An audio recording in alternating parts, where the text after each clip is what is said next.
Welcome to Talking Giants, presented by SeatGeek. My name is Justin Penick, alongside my co-host Bobby Skinner, and joining us today is one of my best friends in the world, Nicky Snacks. We are having our yearly Bleeding Blue episode where we go back on Talking Giants and talk some Giants history. Snacks, I'll start it off with you. How are you, my friend? Tired. Tired. Don't blame you. Really tired. But you know what? It's great to be here. This is probably my favorite episode of the year. It's always a lot of fun, and I'm looking forward to it, especially when,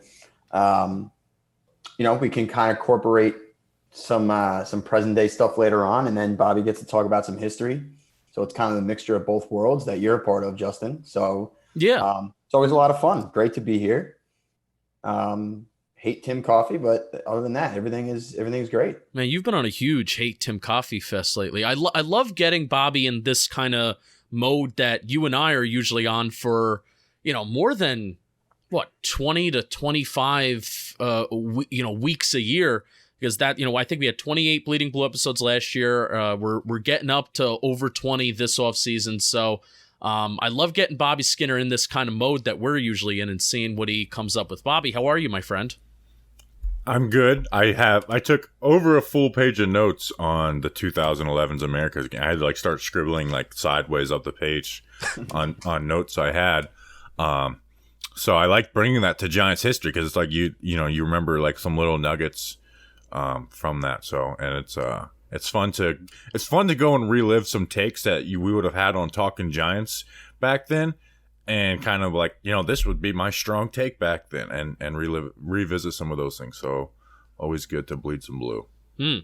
Love that. Wow, that was very good. Love he that. He had that up his sleeve. Great radio. You were how long were you planning on using that?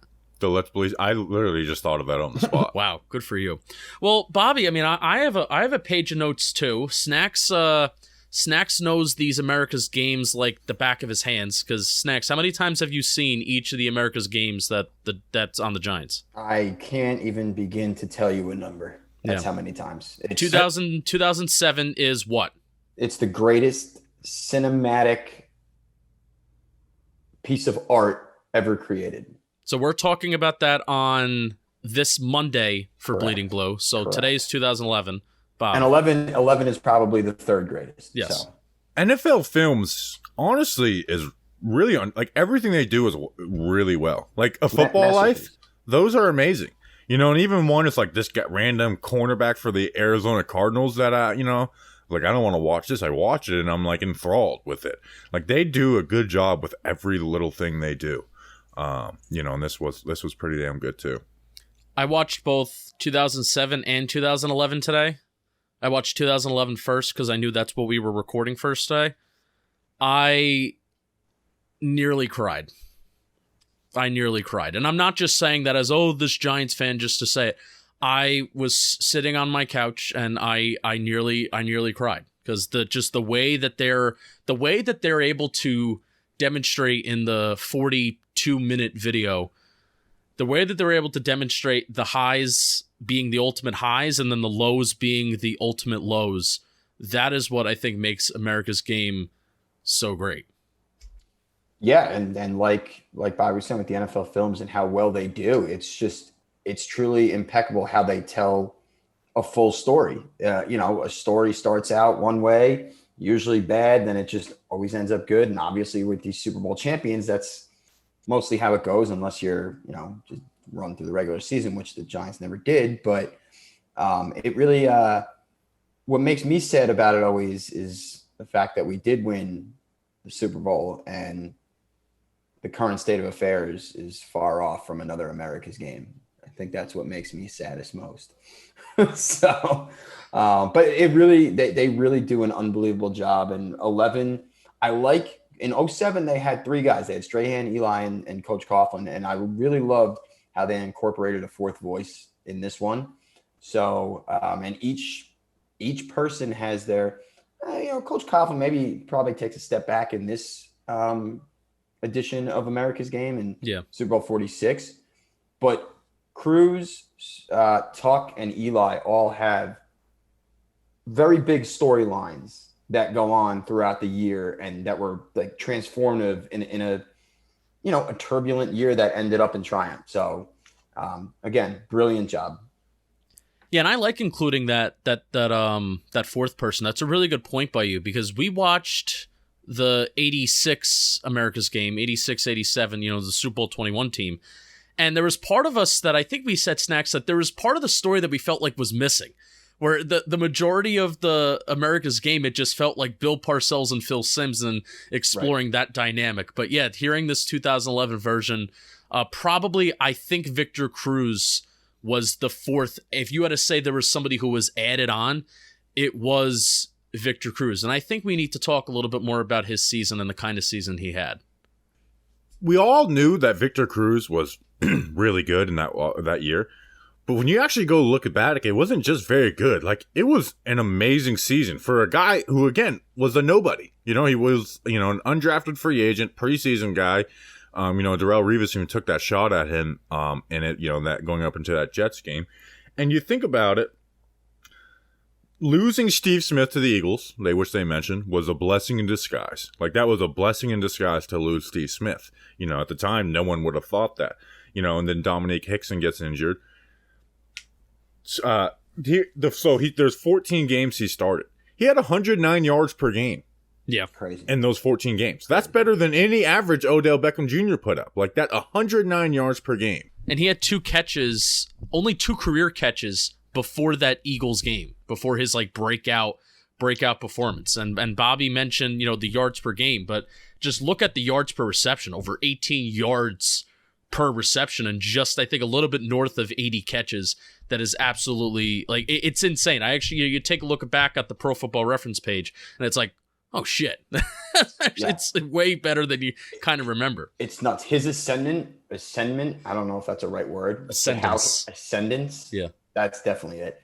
His ascendance to that Jets preseason game, that was 2 years before, because people forget that there was a season in between, to what he finished off the 2011 season at, and what he did after that is just, it's mind-blowing to me. And people, you got to go back in that season. I think, was it week 1 or 2? And this is where I should have had notes in front of me, that he dropped an easy first down. It was week 1. It was week 1, an easy first down catch on third down.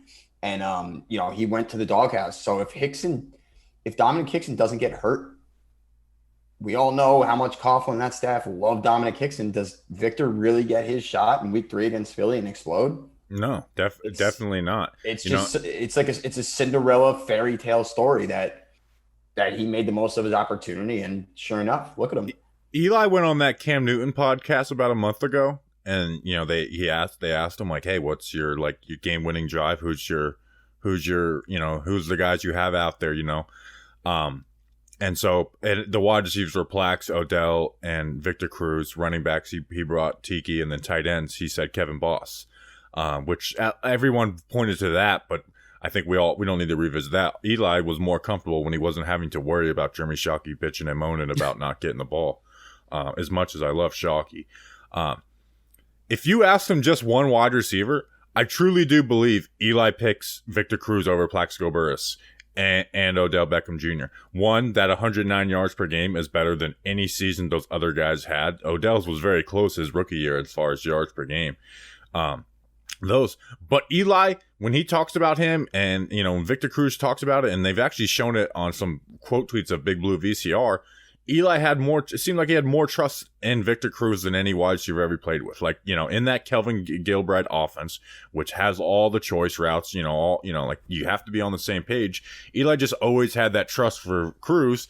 So it wasn't just like, hey, he can, you have that trust to move it, but hey, it led to big plays too, Victor Cruz had all the big plays, 99 yards versus the Jets, splitting two deep safeties and plays like that. I really do think if you Eli, which wide receiver, you have one game, which wide receiver are you picking? I think it's Victor Cruz, because I think he trusted him more than he did any other wide receiver. And I am in full agreement with that, because like you were saying, in that offense, Gilbride, in the option routes and all those things that come about, that they were always on the same page. There was never a time where they weren't. And with Plexico, yeah, he'd go deep. You just throw it up, he'd catch it. Okay, that's amazing, and Plexico was amazing for that. But that's not really a chemistry type thing. Odell, you'd run a 5-yard slant and he'd take it to the house. Again, it was a total different offense with Odell too. Correct. Yes, it was.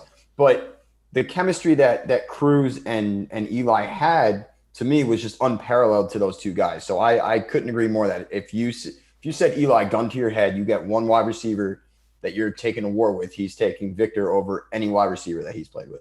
Yeah, and Odell's the best of the three. I'm not arguing that Cruz is better than, but like I really think Eli would pick like Victor Cruz because there was just such a trust factor there, and that's huge in what that Super Bowl 2-time champion Super Bowl offense that Kelvin Gilbreth had. I also can't get over, this will be the last thing on Cruz, but I just can't get over a slot wide receiver having 18 yards per reception. I can't get over that. Any wide receiver with volume having 18 yards per catch is insane. Yeah. Like, to have that type of volume and 18 yards per catch is insane.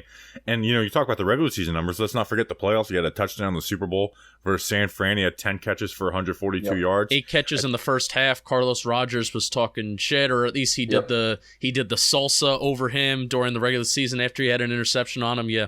Yeah, like and I think he might have had 100 or close to 100 yards in the Green Bay game, and then the Falcons game was the game where he only had like 60 or so, but Hakeem Nicks went off in that game, and it was also a blowout. It was a blowout. Manningham had a good game, and those two guys too should always, I'm sure we'll mention Manningham a little bit later, but I don't know about Hakeem Nicks, who we should probably just give our props to, because that was some playoff run for him as well. Yeah. And just an overall great player that I wish stayed healthy.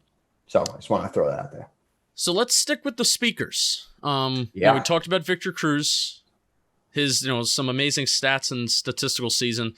Bobby, you have some splits on Justin Tuck, and I really, really liked Justin Tuck's story throughout this season, because it was a lot of adversity on the football field and off the football field. 2011 was one of those first seasons where Justin Tuck really missed time due to injury, and off the field, I believe it was his grandfather and then 2 uncles passed away all within a short period of time with each other. So it was a conversation that Tom Coughlin and him kind of had, a heart-to-heart. It's funny how Tuck presents it as this conversation where Tom Coughlin is saying, get your head out of your ass. Tom Coughlin is saying, I just wanted to check in on him as a person. So I thought the dynamic when they go back and forth on the interview. Yeah. That's the kind of the beauty of Tom Coughlin, and it's always and it's part of why I like Joe Judge. It was like, I like a coach who can deal with people on a human level, but also is a hard ass. Like, to have a guy who's going through a hard time, a lot of coaches be like, man, we're here for you, we got you. And then there's the hard ass coaches who don't give a damn, and they're gonna cuss you out, and they don't care. I don't care about your dead grandma or whatever. Where Coughlin was like, hey, I talked to him man to man, heart to heart about stuff, but it's also like, you suck right now. Like, to have that mix in there, and that's why, I think Coughlin was able to succeed with his coaching style. But yeah, I mean, Tuck did suck. Those first 9 games of the year, he had 3 sacks, 4 tackles for loss, 9 QB hits. He was non-existent. I mean, it was for a Justin Tuck player that we knew, well. He was non-existent. Yeah, and then when you include the playoffs, after they had that conversation, the last 7 games, he had 5.5 sacks, 5 tackles for a loss, 9 QB hits. So had better numbers and 2 less games. Which you put that on like a 16 game pace, and that's a Pro Bowl, possibly All Pro year as a defensive end. So yeah, I mean, Tuck was always kind of the outspoken vocal leader on that team. So I'm sure on that defense that definitely sucked in the regular season and got better in the playoffs, Tuck was a huge part of that, obviously, in the Super Bowl. And so when your vocal leader is playing up to that, his talk, that obviously helps the whole team. Yeah, and I always go back to that speech pregame in the Super Bowl, which I love so much. And boss, you ain't got a ring. You don't know what it feel like. And you could just tell, right then and there. And you can't. Everybody's bopping around, bopping their heads and everything. But they were so into it, and they were locked in because they knew their emotional leader was ready for that game. He had been there before. They're going to follow his lead, and they're going to play the way they had been playing in the playoffs in the last few weeks of the season. And that was, I don't want to say dominant defense, but it was damn good defense. And Justin Tuck, the vocal leader like that, being the mainstay of a guy who turned it around after 9 games. And as you know, Coach Coughlin or whoever said, took his head out of his ass and put everything in the back burner and just went out and played how Justin Tuck knows how to play. So I always look at that speech, and it always gives me goosebumps, as it does right now. And just something that every defense, every team needs, really, to me. And Tuck was perfect with it. Well, it's interesting to see how it transformed from 07, where it's Strahan and Osi are the guys, right, and Tuck is like, hey, don't forget about the third guy that's playing well, to where now Tuck is the main guy. JPP had a better season than him, but it was like Tuck is the leader of that room, and Osi was still there. So, but it was Tuck's room. Yeah, he had the pulse of it always. Motivational factors before we get to Eli, because now we're talking about how Tuck motivates, leader in the room, stuff like that. I guess this can be a Coughlin. This can be a little Coughlin segment. The message and the mantra of finish. Mm-hmm. The video of the girl running track is something that usually does get to me. I mean, just seeing that video, especially in America's Game, where there's probably some sort of either there's music playing behind it or there's no music playing behind it, and then it sticks out more. And then having it actually resemble with football players and hearing their explanation of it, it's like, oh, this girl's not getting paid, and just the simple message of finishing the task at hand, finishing the race. Very Rocky Balboa-esque, but that always does stick out to me as like being one of the first signs of that team being catapulted forward. Yeah. Well, and they talked about it with, like, they start out, they do the 07 highlights from the Super Bowl, and then they're like, but it wasn't, there was a kind of like a downfall after that where, 2008, they start 11-1, plaque shooting, then they lose 4 out of their 5, including the playoff loss to the Eagles. 2009, they started out 5-0. Like, they started out 5-0 in 2009. Well, they lost 4 in a row and ended up 8-8. So they finished the season 3-8. And then in 2010, they started 6-2. They had the Eagles loss in that year. Finished 10-6, but still missed the playoffs.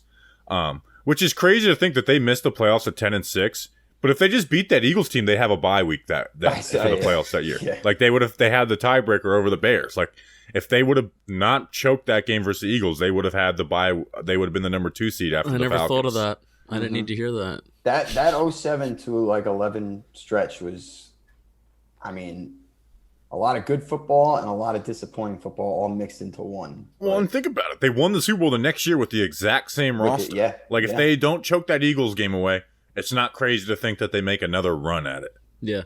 And it's funny that, Dave Tollefson, I go back to this quote that he says somewhat often in my head as a Giants fan, because we typically think, even with those 2 Super Bowl runs that we had, we typically think the Giants, even in the middle of that, have been kind of miserable. Like as Snacks said, there's been miserable moments, but that run that they had between, and it goes back to 05, that run to 05 to 2011, 2012, that was a pretty solid run of not winning like. They never had a losing record. Not winning like Indianapolis Colts and New England Patriots records year after year, but they did not have that losing season, and it was competitive football every single year. So Tollefson, when he said that back in, 2020, I go back to that, saying that, that stretch of time that we had, I look back on a lot more fondly, even the years that we didn't win the Super Bowl, than most do, I feel. Well, it was great because they were playing meaningful football to the last week of every single season for a 7-year run. The last decade, our season's been over by like mid-October. Yeah. So it's just like, while we started off 5-0 and we finish 8-8, or we start 6-2 or 6-4, whatever the case, we finished 10-6. They were still playing a meaningful game in week 17 every single year for about a 7-year run. So then when you fast forward to what we've had to endure the last 10 years or so, the season being over when it is something that you have to look back on and appreciate. Yeah. And they even had a really good start to the 2011 season as well. They seemed to falter. Yep. Fire Coughlin starts again. And this quote that Tom Coughlin had in America's Game really got me. The idea of everyone telling you can't do something, I like that. Mm-hmm. I like that. And what this was, excuse me, I'm sorry, I don't have it on my notes. I'm pretty sure it was this America's Game and this Super Bowl where he said he was man enough to stand up there and say, "I love you guys." Yes, that's Yeah. one He of even my, had a hard time spitting that out too. Yeah, he did. Yeah, he did. Yeah, I am man enough to tell you guys that I love you. And he didn't do that for that '07 team. He did not. No. Also, something that I didn't get my first time going through this, they had players-only film sessions, and that's something we talked about with the current Giants, where it's like, who are the dogs, who are the leaders, who, like, command respect when they walk in the room. Like, that's kind of huge. And, Tuck, like, even mentioned, like, himself, like, a younger player was like, hey, why we screwed up in this play? Because you jumped into the wrong gap trying to make a play. So I'm like, that was, like, kind of something that stuck in my head, where if I was a football coach watching that, I'd be like, maybe that's something I could use in the future. Why don't you think more teams do that? Or like that was my thing. That seems to be like a perfect like accountability measure. Now I think you need to have the veterans in the room that can kind of control that and kind of facilitate that. But why don't you think that's kind of done more often, or at least we don't hear about it? Coaches have too big of egos. And I just don't know if they think of it, honestly. It's like I've never thought of something like that before. Like I'm going into this. This is off topic, but it's like I'm going into this Giants training camp, and I'm like, what are some things that Brian Dable does that are a little off the beaten path? By the way, one thing I'm hoping they do in training camp is they count sacks in camp. They don't just let the QB throw the ball and pretend that he wasn't sacked in training camp practice. But anyways. That is something that Judge did. No, Judge didn't. He let them just throw it. Oh, and then I thought they did count them. When they went to Browns training camp, they counted this. They didn't let them throw the ball. Oh, which okay. I actually like that. Yeah, I agree. The other thing I wanted to mention was Snacks. Can you read your ad? Sure, I would love to. All right. So the action never ends at DraftKings Sportsbook, especially this summer. With tons of ways to bet on all your favorite sports, you can fuel your fandom and feel the heat of the season like never before. Plus, right now, DraftKings Sportsbook is giving new customers a risk-free bet up to $1,000. That's right. Make your first bet up to $1,000. And if it doesn't win, you'll get another shot to cash in. You can throw down on all major action of baseball, golf, MMA, and more. Plus, with same-game parlays, spreads, money lines, over-unders, and props, your betting options feel endless. Now think about it. You could bet on the British Open that's coming up. You could take a long shot.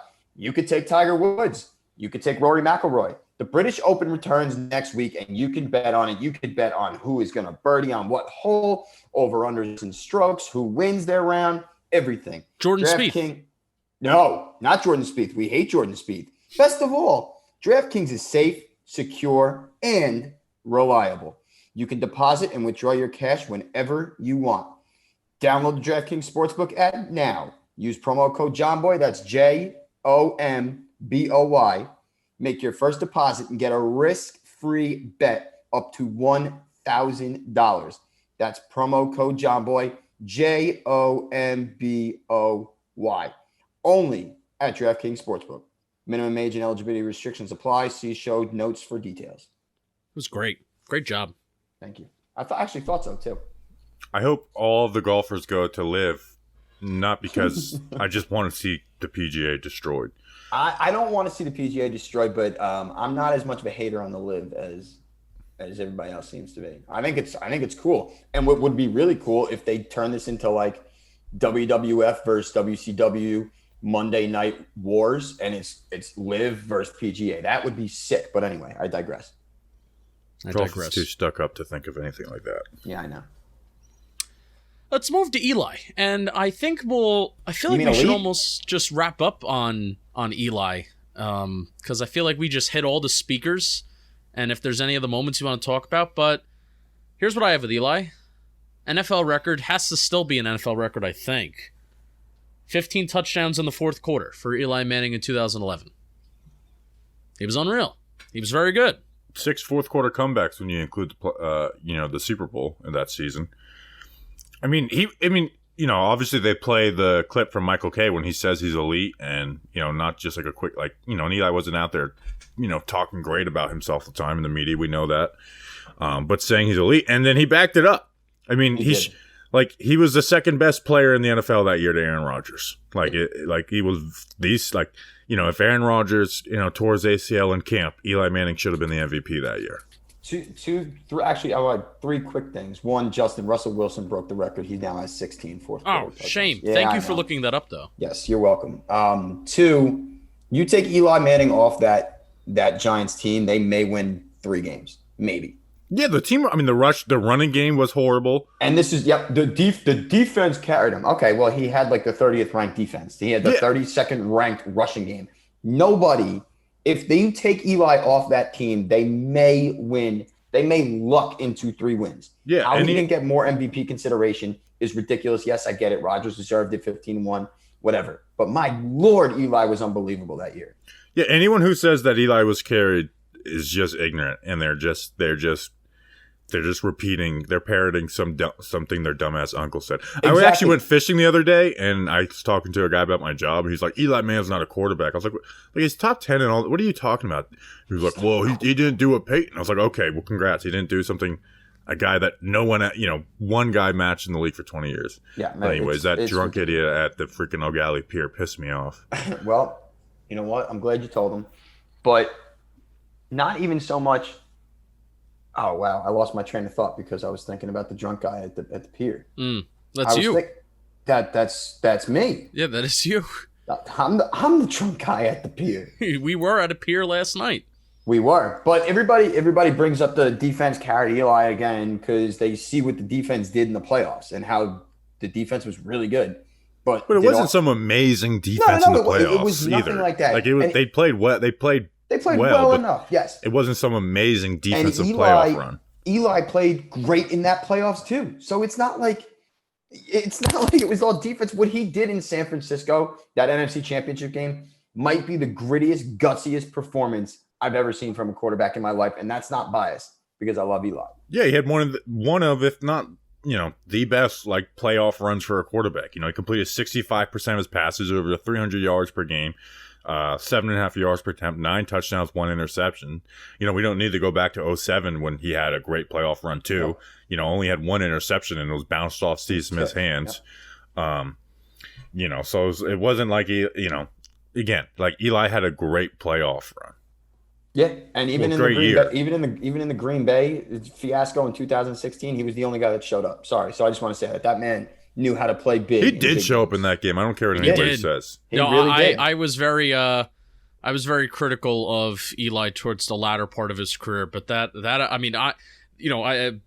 Blue VCR was doing his pain week, and Eli was just putting some balls on ropes. Passes. Yeah, putting balls on ropes, and Cruz, Shepard, and Odell, they were all dropping them. It was crazy. You tell me that if Dominique Rodgers-Cromartie doesn't get hurt in that game, and the Giants don't drop passes, they win that game. I think so too. They were not the better team, but they go up games. 7-0 on the first drive. Because Sterling, Odell actually takes some of the heat off. That Sterling Shepard dropped a touchdown on the first drive of that game. Brutal. Yep. It's just that is why the boat picture is so infamous, is because the wide receivers sucked. All three of them were terrible. Yeah. Only Tavares King showed up. But for 2011, just overall, it really is a magical run, and I love the fact that kind of going back from the Super Bowl and the playoff run, that it didn't start, but they needed to beat the Jets and the Cowboys, and they kicked the shit out of both of them to get into the playoffs, and they kicked the shit out of. Sorry, I shouldn't be cursing. It's okay. And then they okay, fine, and then they kicked the shit out of the Falcons in the playoff game. They just went in so unbelievably hot. And to me, there's a lot of unsung heroes. I know I would consider Manningham an unsung hero, even though he had the amazing catch. He had the huge touchdown in San Fran. Michael Boley was really good. Kenny Phillips played great. Yeah.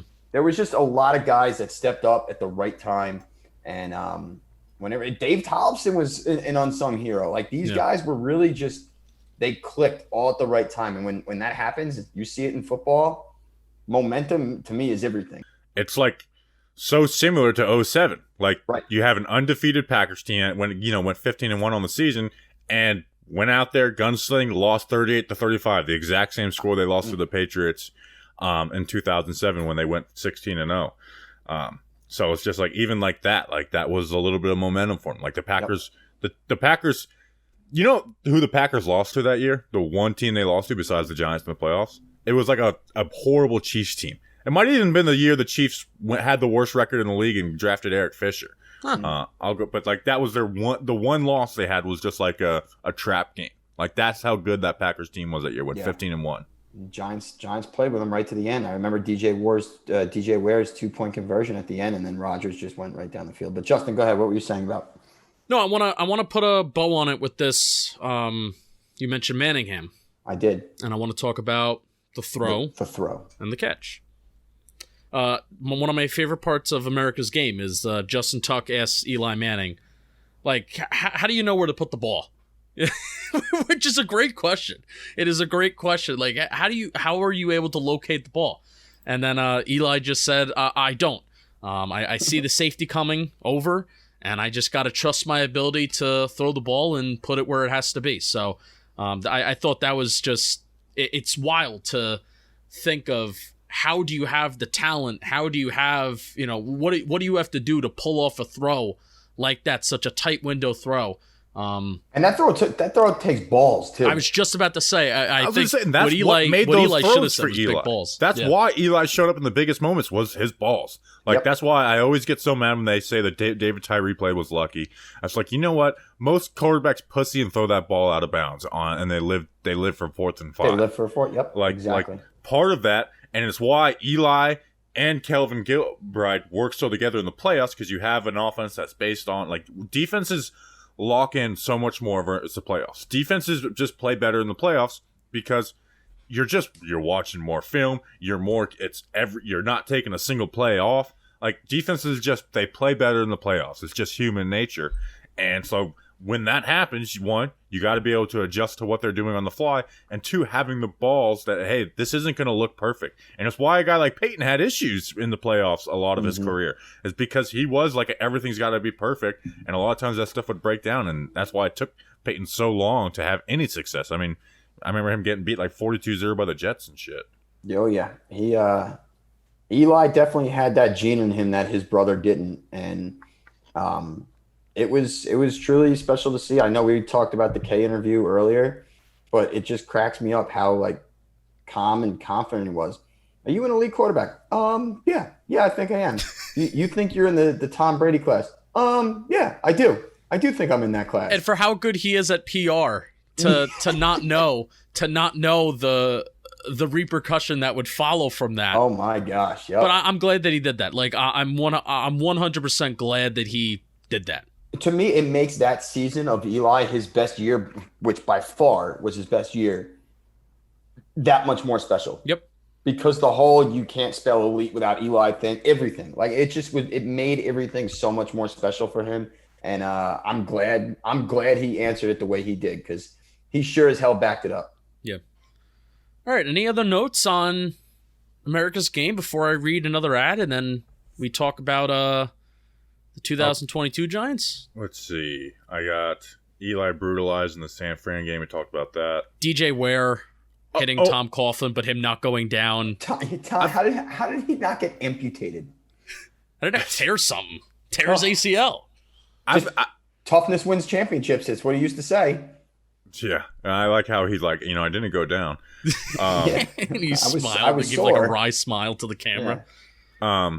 The last thing I had on the Giants was, where do you stand on Ahmad Bradshaw scoring or not? Because honestly, as much as I know it sounds stupid and you got to trust your guys, the idea of just purposely kicking a field goal, no matter how easy it is, scares the living shit out of me. I've seen it happen to the Vikings. You think about that Seahawks game. I maybe would have liked to wait one play and then try and pound it in or something. But and it probably would have worked out either way. But where do you guys stand on that? Because a big part of me is like, just score the touchdown. But the other part of me is like, Gronk could have gotten that Hail Mary. Like that gets forgotten how close that was. Like that wasn't like just look at it in slow-mo. Like that was like in live reaction. You see Gronk, I'm like, oh my God, he's like, it happens in a quarter of a second in real time, but it's like you think about it. Yep. And so I know what you're saying. Just make sure you get the points and anything can happen. That is literally would have been the shortest field goal that you could possibly have on an NFL football field. I hated it in real time. I remember hating it because I knew it. I was like, just burn that clock down. Let Lawrence Tynes kick the field goal. I trust Diassi. I trust Weatherford. I just watched them have a terrible snap. Weatherford held it. Tynes kicked it in San Fran like it was nothing. Sometimes those shortest field goals are the hardest, though. Now, at the time, they did have nerves at an all-time high. I get it, but and you were down. You were down. Like I get it. I've watched Lawrence Tynes kick those before. I would trust him to make a 21-yard and they still had extra goal. points. That is something that I remember too. It's like right now, like asking a kicker to kick like a 20-yard field goal. That's no gimme. That's tough. That's no gimme. But there was still a lot of time left on the clock for you're giving the ball back to Tom Brady with enough time to make something happen on a defense that, yes, has been awesome the last 6-7 weeks, but also watch them get absolutely gashed within 50 seconds of time. And still had Aaron Hernandez, Rob Gronkowski, had all those guys. They still had these weapons. Was it Amendola? Welker was 07, right? Not Amendola. It was Welker. Branch. It was Welker. Welker dropped it. Yeah. He dropped it up here. Yeah. But it's just, I would have loved if he just took that knee. And that's something that Eli says, because you could see Eli in the back with his arms up, like, go down, go down, go down. I think part of him was celebrating too. I honestly think he had his arms up. He's so awkward. Yeah. I don't know. Bobby, I know what you're saying, but with who the opponent was and how fast they could strike, with a defense that may be tired, and you also got to remember the Patriots went on. I remember Brady had like 17 completions in a row when they went up 17-9. They controlled the whole clock for a better portion of that game. So I would have much rather taken my chances on a 23-yard field goal with Lawrence Tynes and that snapper and that holder. But at the same time, I do get your point. Get the points while you can. You're losing. You may not get this opportunity, and God forbid it's a bad snap or a shank. But literally the shortest kick in the NFL at that time, I would have taken my chances. Also with the Welker drop, Chuck mentions like when that happened, he's like, "Oh yeah, that's huge." Yeah, we're gonna. And we just on our best stuff show, Dave Tollefson brought that up. He's like, when Welker dropped that, like the closest O lineman to, he's like, "You guys just fucked up. We're gonna win the game now." Yeah. So that was pretty cool. And that's a catch he probably makes 9 times out of 10. It's not a tough catch, because he's up like this, and it was a pretty bad throw. But that's a guy that caught everything. So everything just broke right for us. Last things I have, we watched it on YouTube, so we had the ticker from real time. Couple things I saw on there. Mike Kafka was working out for the Patriots, the Brian Dable-led Patriots at the time. Thought that was pretty interesting. Guess who the top fantasy ad was that week? It was like the week before the 2012 season. Who was it? Carolina running back D'Angelo Williams? Mike Tolbert. That's right. Because Jonathan Stewart had an injury that week. Shocker. Mike Tolbert had 183 total yards that year on the ground. 7 touchdowns, though. Yeah. Tim Tebow had his own ticker on there. Thought that was pretty interesting. That was the height of Tebow mania. And then I remembered, like, oh yeah, Randy Moss is on the 49ers, and he even caught a touchdown his first week against the Packers. I forgot about that. So, all right, I forgot Moss was on the Niners too. Holy smokes! I also like the in memoriam thing at the end, even though it wasn't in memoriam. It was like Victor Cruz went on to the Grammys. Eli Manning went on Saturday Night Live. You also remember Aaron Rodgers being a little bitch about that, because he went on Saturday Night Live. He's like, well, they asked me, and I said no. It's like, well, then why are you bringing it up for, weirdo? Yeah. I hate him. So do I. Can't stand him. I don't hate him. Part of me doesn't hate him because everyone else hates him. Yeah, that is you. It's exactly you, and that's the only reason. Yeah. There's nothing to like about the guy. I mean, he's a great quarterback. Like he's I don't like if that. you look at, like, he's the best quarterback in the NFL right now. No, I would take Mahomes. I would, if you're asking me for career, I would take Mahomes, but the best quarterback in the NFL right now is Aaron Rodgers. I'm gonna like to see how he does without out that touchdown machine. And Devontae Yeah, Adams. Aaron Rodgers has never been able to. Oh no, he's going to lose a wide receiver. No. He's going to do great, but I think Devontae Adams is a very special receiver. So that's it. But first, before we move on to other stuff, SeatGeek. Today's episode is sponsored by SeatGeek. Live events are back, which means you can get $20 off tickets at SeatGeek with promo code GIANTS. If you don't know what SeatGeek is, they're a ticketing app that makes buying tickets super simple. We've got the app on our phone. Speaking of tickets, you get whether it's football, concerts, basketball, baseball, festivals, or more. SeatGeek puts tickets from all over the web in one place and make buying simple. So they mentioned football. We always talk about football, even basketball. Concerts. Snacks, where did you go? I have a question for you. So I want to go to a concert. It has Slightly Stupid and Pepper, who are two of bands I really like. They're reggae. Never heard of them. But it's in New Jersey, and I actually messaged your brother, and I was like, "Do you like reggae?" Like, I'm just trying to. I need just one person to go to me. You don't like reggae at all, so I didn't even think about asking you. No. I just. Do you have like a friend who's into reggae or something? I really want to go to this concert, but I'm not going to go by myself. Where is it? Asbury Park, I think. Oh, yep, that's right by me. I'll go. I'll get drunk. All right, hell yeah. It's literally Asbury Park is 10 minutes from me. Okay, cool. We're going. When is it? July 30th. This is Saturday.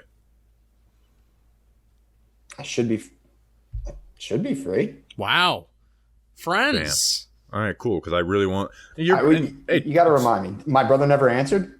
No, I just was like, "Hey, do you like reggae music?" And he's like, "I've dabbled," and never responded back. Apple in it. That means a resounding no. Yeah, so it's like I'm use promo code GIANTS to get $20 off your first order when you do that. SeatGeek rates every ticket from 0 to 10 to make sure you're getting a good deal. Green means good, red means bad. Every ticket on SeatGeek is backed by their buyer guarantee, so you can shop for tickets with confidence. And again, don't worry, we've got the hookup. Use code GIANTS for $20 off tickets at SeatGeek. That's $20 off your first purchase with promo code GIANTS. Make sure you click the link in the description to download the app. Bam. Did the Devils draft anybody yet? I think so, yeah. Who did they draft? I'm going to retweet. I'm not sure, but my Rangers group chat said the Devils are going to be really good up the middle. Buckle up, we're on the clock. So the Devils haven't tweeted. I have the post notifications on. Oh, is that why Ethan was talking about NHL insiders today? I don't care about hockey, but I wish I did because their insiders are horrible. It's very funny. It's very funny to follow. I'm now starting to get why they're bad. They tweet like John Heyman, where they just don't. They say a bunch of words, but it doesn't mean anything. Snacks. Speak. Come on. What do you think about the 2002 what do you think about the 2002 Giants? How about the 2022? Let's start with them first. Then we'll talk 2002. Yeah, well, 2002 broke my heart. Yeah, I don't want to talk about card game. Can we never talk about that? Trade junk, and I hope he's dead. Well, I don't hope that. I just hope he's living a miserable life. Anyway, so 2022, I don't think I've been this happy going into a season, knowing that we're not going to be competing. At least I don't think so. We may shock some people. I could see that. Define competing. I like think competing for what? Well, now that 40 teams get into the playoffs, you never know. I don't think they'll be competing for a division. I think Philly and Dallas are a lot better than them right now, which is understandable. This was, I would say this is a rebuild. But competing game in and game out. Okay, that's fair. I think it's going to take a little while for that, even though the schedule is light. Now, here's why. So what I love is the structure that they've built, the foundation they've built in the front office and the coaching staff. I love Joe Shane. I think we all love Joe Shane. I thought the Brandon Brown hire was just unbelievable. And I think just the overall realignment of the front office and getting out some of the parasites that were in there is huge. I loved Coach Dable hiring guys he hasn't worked with. And the past few years, we saw Coach Judge hire guys that he's just familiar with, comfortable, Jason Garrett aside. So I think the coaching is going to take exponential leap, which I think is huge. And I think for a Daniel Jones that needs to have a year to have any semblance of a career as a starting quarterback moving forward, this is the right regime to do it. And what they did in the offseason, to me, with very, very minimal money, as we all know, I felt as though they improved the offensive line, which obviously, I mean, you could have signed you two Mama Lukes and the offensive line would have been improved. But they brought in veteran guys who have started many games. They added depth. I would say they signed more offensive linemen than they've signed in the last 6 years in one offseason with no cap space, and guys that I think aren't awful and can contribute. I think they solidified 2 bookends at left and right tackle. They got an edge rusher that is edgy. He's got a personality. He's kind of the swag that we needed. How quick are you going to turn on him though if he doesn't perform? Thibodeau? Right? Yeah. Because I have a feeling he could be one of those guys that you turn on him like that. Yeah, so it kind of depends on how I see his post-game pressers go and, how flamboyant he is. I'm saying how wild and outspoken he is on social media and everything like this and if he's just not producing, then I'm gonna get pissed. But that stuff's all good and fun when it's good, and then it's horrible when it's bad. Right. And exactly. edge rushers don't step in and just play really great right away. No, of course not. And I'm not expecting him to be great right away, but I'm also not expecting him to be an absolute dud. But I think they added smart, good veterans. It's going to rely on health. Tony, I think I know how you guys feel about Kadarius Toney, but that's the one guy that I'm really looking forward to this year, especially in this offense. I think my favorite part of the offseason was when they asked Joe Shane and Dable the Tony trade rumors and Shane's like, we're not trading Kadarius Toney. And he looks at Dable and just starts laughing. We're not trading him. What happened with that? So I thought that was so funny. That's what I want to know. I want, because they must have done something to get him here. And now that, we saw the clips of during OTAs and everything like that, where him and Shane and Tony are talking. What happened and how did they get him here? I think Dable asked to be on his next album, and that was the deal ceiling.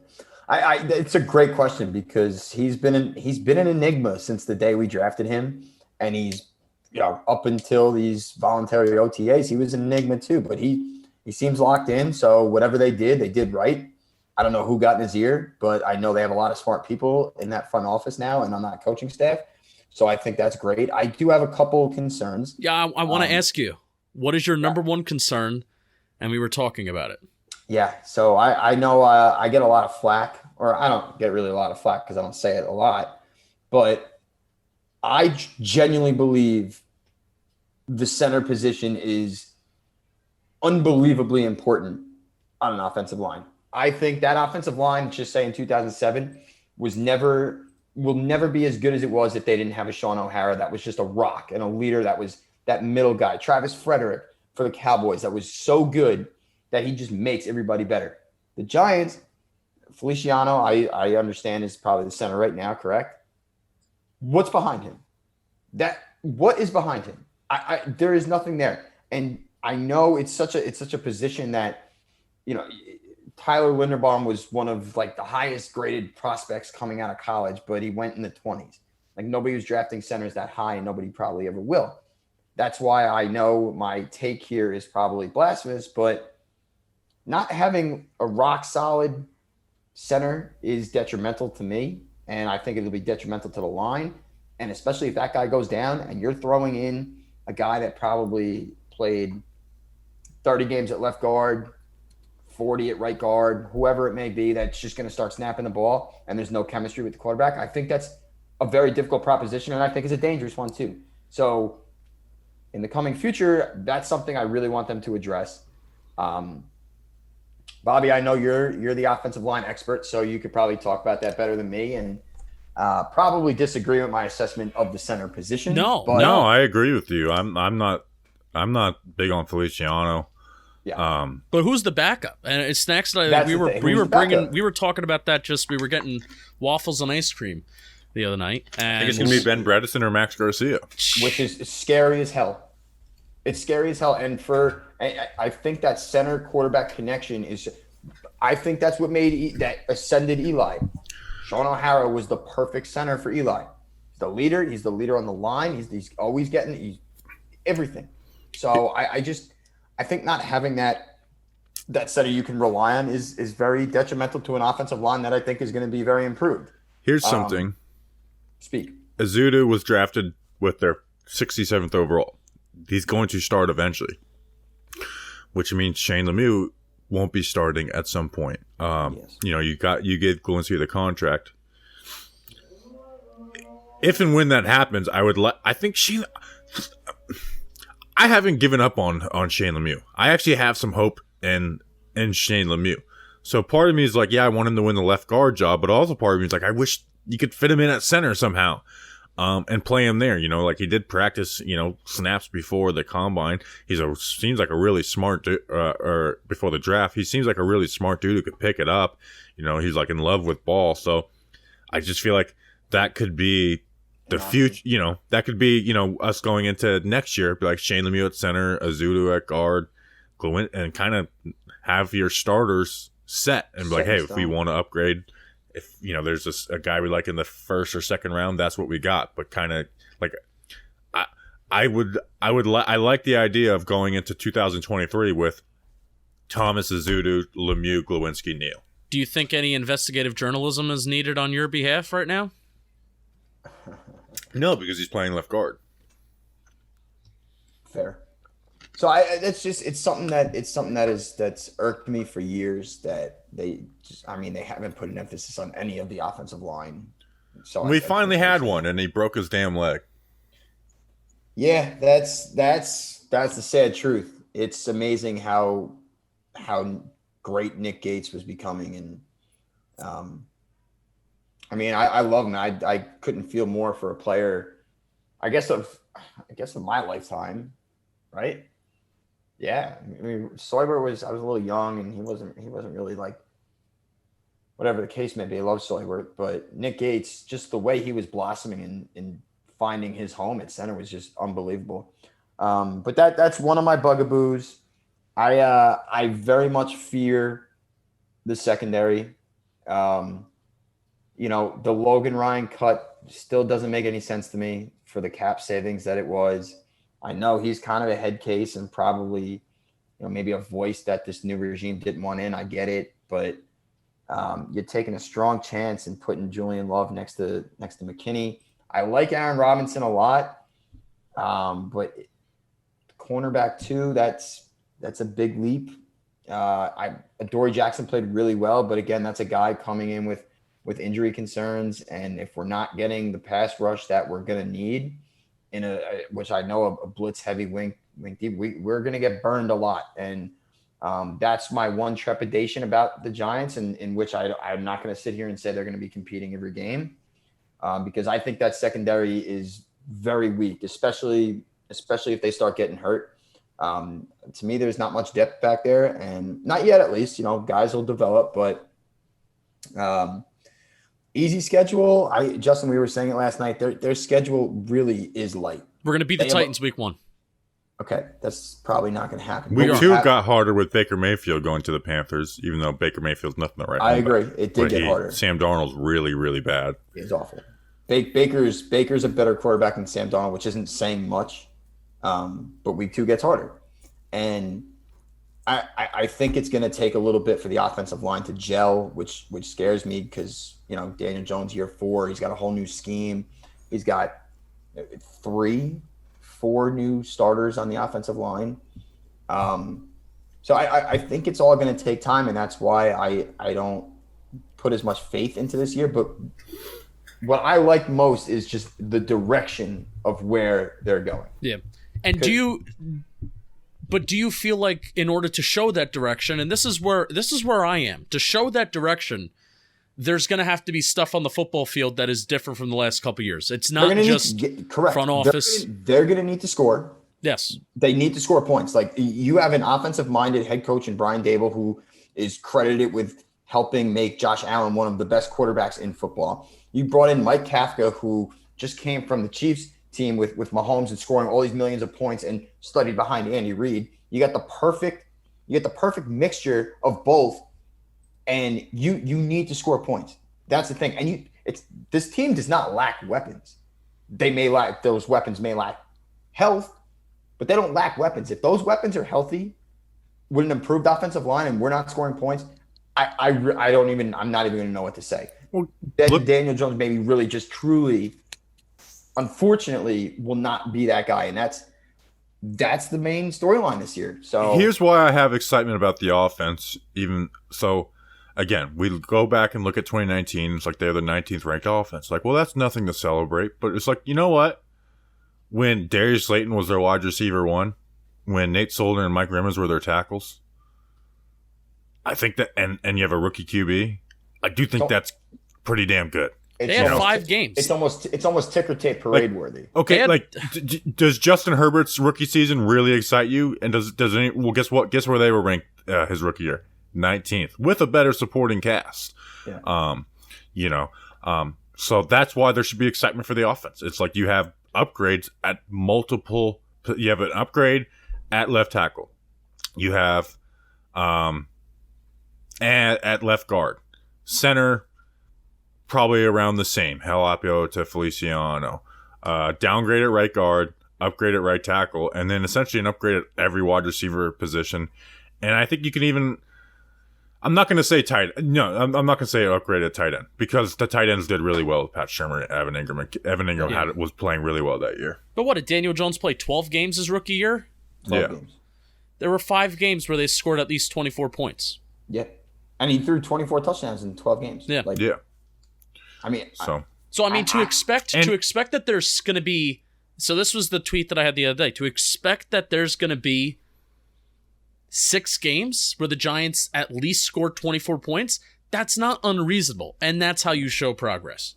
Yeah, I agree. And especially, go ahead, Bobby, sorry. Well, people push back and be like, well, yeah, Jones had the touchdowns, but he had the turnovers. Well, it's like, the turnovers were the fumbles that year, And with not having Nate Solder, that should go down. And I did it in 2020, and I know it went down in 2021 as well.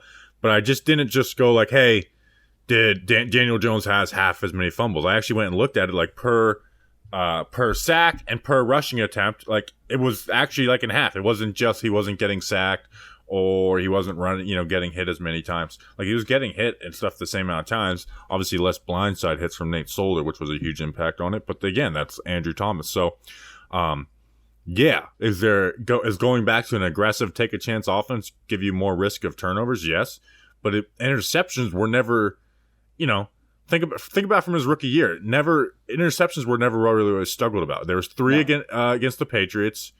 In that game where we had nobody and that defense was great. Remember, Daniel Jones was like the only QB to throw a touchdown versus the Patriots for 9 weeks of that season. That Patriots defense was absurd. And we had nobody playing. And then he had another 1 touchdown, 3 interception game. I'm trying to think of what game that was. I can't think of it. Was it a Dallas game? Yeah, it was a Dallas game, I think, because I remember he had one at the end of the half. Yeah. On like an arm punt. I'm not. The interceptions don't bother me. And again, like you were saying, Bobby, that's not his bugaboo either way. I would much rather this offense take those steps in being aggressive, getting down the field, opening up, being more creative, taking chances, all these different things. And if he's going to throw interceptions, but he's taking chances on a Galladay, like an Eli did with a Plexico, fine. So be it. I'm so like you got to find every single thing you could find in this guy this year. Now, Justin, I know we were saying last night it was the Packers, by the way. Packers. I think it's a fait accompli that unless Daniel Jones absolutely explodes this year, that they are going to be in the market for a quarterback next year. Yeah. But the only depressing thing about it is the offense is going to be better, but it's going to be how good is Daniel Jones? Exactly. Because he's going to be better. He might even be solid, but like after year 4. What does solid give you? Yeah. Like, is he willing to come back on, a semi decent contract, or is there another team that doesn't want to draft a QB? And it's like, you know what? I don't know. It'll be interesting to see. If he has a year where it's, say, 27 touchdowns, 14 picks, 3,500 yards, something like that, where it's not an awful year.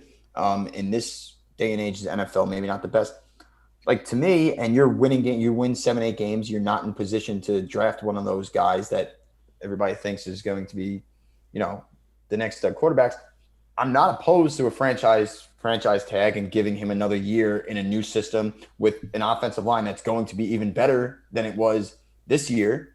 So yeah. And again, there's no connection. Obviously, the guy who drafted him, the coach who was there are gone. So there's no. So it might not even be the franchise tag. It could honestly be a 1 year, $15 million deal. It could, yeah. It could be something like that. Like, what team is going to be falling over head over heels to give him something more than that? Right. So it doesn't have to even be the franchise tag. You could save yourself 12 million cap or whatever it is. Yeah. All right. No, it's true, and a lot of these quarterback positions, I wouldn't say seem to be set because anything can happen. But when you look around the league, most of the quarterback positions are for at least this year and probably next are looking pretty tight. Well, teams want to draft a guy; they don't want to sign. But that's exactly and that's exactly what I was going to say. Unless they're up there in the draft, and that's what they want to do. But all right, Justin, you could sign us off. Yeah, no, I wanna read an ad, and then Snacks. I kind of wanna talk about our tailgates, and then we'll and then we'll wrap up. Get everybody excited for coming and meeting us this year. Can't wait. You got Kate Bush.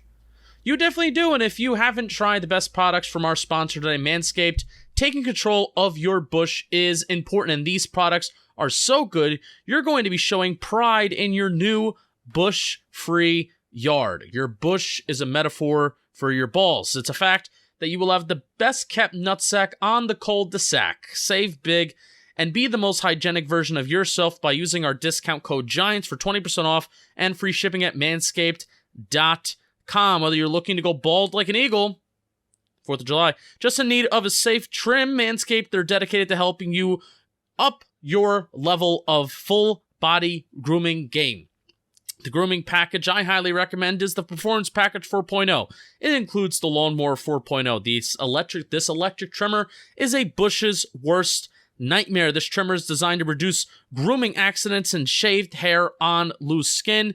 Thanks to a ceramic blade and advanced skin-safe technology, it also has an LED light that allows you to mow the lawn in the dark. So, I want you to go to manscaped.com. Get 20% off with free shipping at manscaped.com and use promo code GIANTS. It's time to level up from the Amazon to the Amadong with the ultimate bushwhacking tools from Manscaped. Snacks, what lot are we tailgating in every single home game of this Giants season? L16. We are right on the curb. We're by the porta potty. Don't worry, they don't stink.